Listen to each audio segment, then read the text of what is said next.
everyone, welcome back to my channel, Cynthia Vlog, and welcome back to my kitchen, guys. Today's video, guys, is magluluto po tayo ng what is this, guys?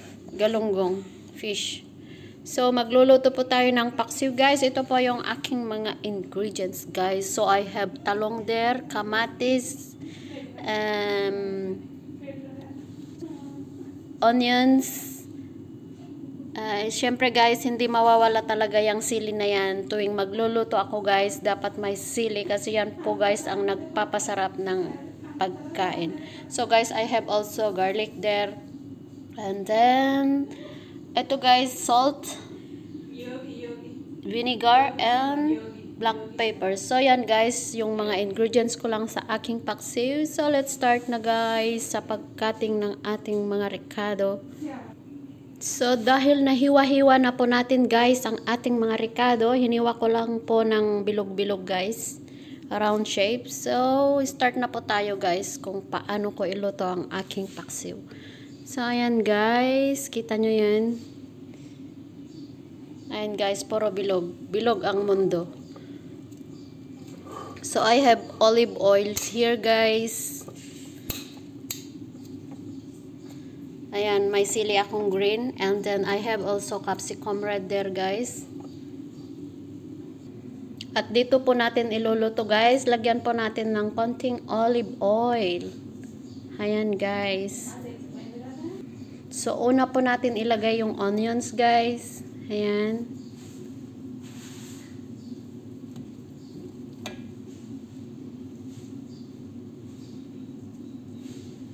Guys, hindi po to dirty. Ganyan lang po talaga yung kulay ng aming gloves. So, ayan. And then, next po natin yung tomato, guys. And then, we'll put some, this one, guys, talong. Talongges. Ayan.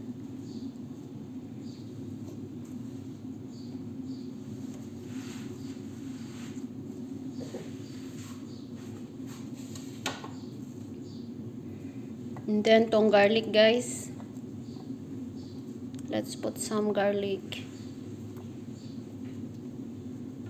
And then, capsicum red, guys. Ayan. And then, chili. Spicy to, guys. Chili.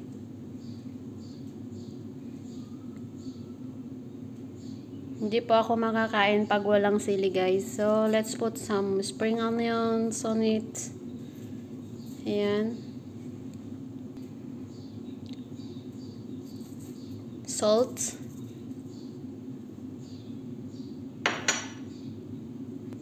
Black pepper.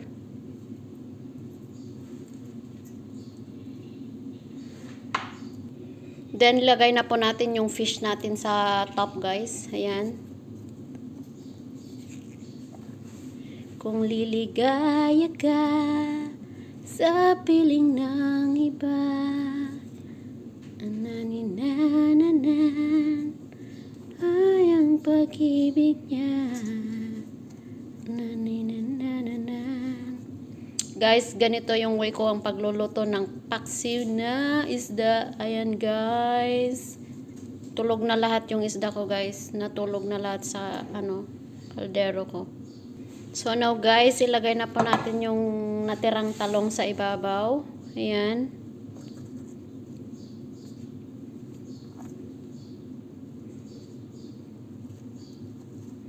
Onions.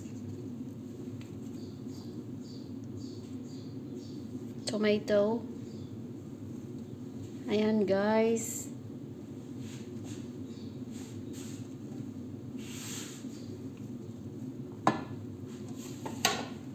And then, chili, guys. Ayan. And then, garlic. Spring onions.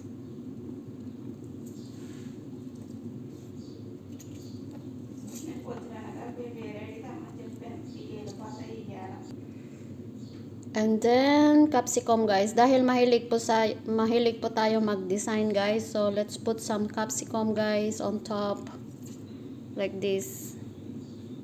Ayan guys, and then lagay na po natin yung black pepper sa taas niya guys. Ayan,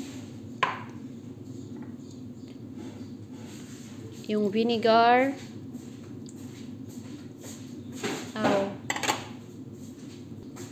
And then yung salt guys.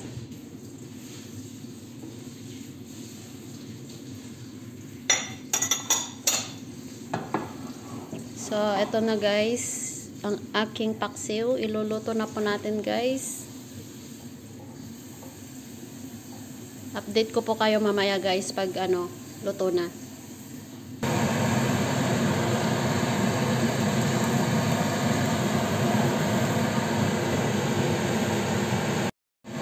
Hi guys, look at my sinigang. I mean paksiw guys. So luto na po yan guys. Hindi ko po siya binaligtad. So ilagay na po natin sa Pyrex guys para makita nyo kung gaano kasarap at kaganda ang aking pagkaluto ng aking paksiw guys. So let's go!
So, ito na po guys, ang aking paksiw na isda.